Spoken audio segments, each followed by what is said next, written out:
আসসালামু আলাইকুম। ওয়ালাইকুম সালাম। নাম কি আপনার? মোসাল্লি। গ্রাম? গ্রাম কালারদিয়া। কালারদিয়া চর। এই দেখতেছি আপনার হাতে যেটা মরিচ ওটা কোন কোম্পানির জানেন? সাকাতার কিং হাট 1102। সাকাতার কিং হট 1102। এটা এই জায়গায় কত হানি লাগাইছেন? এক বিঘার অল্প বেশি হইব। এক বিকল্প বেশি।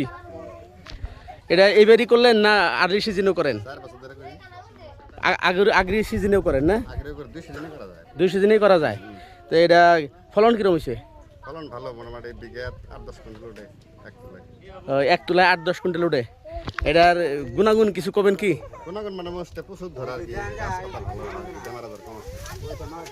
মোটামুটি ভালো মোস্টে। ভালো না? বেমার আজার? বেমার আজার নাই বলে করা যায়। কতদিন পরে পরে তোলা যায়? মোটামুটি 15 দিন। 15 দিন পরে পরে তোলা যায় না? তো আপনারা তো এটা দেখলেন মরিচটা সাকাতার কিং হট 1102 নাম্বার মরিচ। 2 সিজনেও করা যায়, আগেও করা যায়, লেটেতেও করা যায়। তো যারা যারা মরিচ করেন বা করছেন, এটা যদি যারা করেন নাই একবার লাগাইয়া দেখেন, করা যাবো তো ইনশাল্লাহ। তাহলে এই মরিচটা পছন্দ আপনি করে আগামীতে এই মরিচ নিয়ে এই জায়গায় কাম করা যাবো না? ঠিক আছে, তাহলে আমার সাথে সবাই একটা মানে সহারি দিবেন। হ্যাঁ, সাকাতা জিন্দাবাদ। সাকাতা।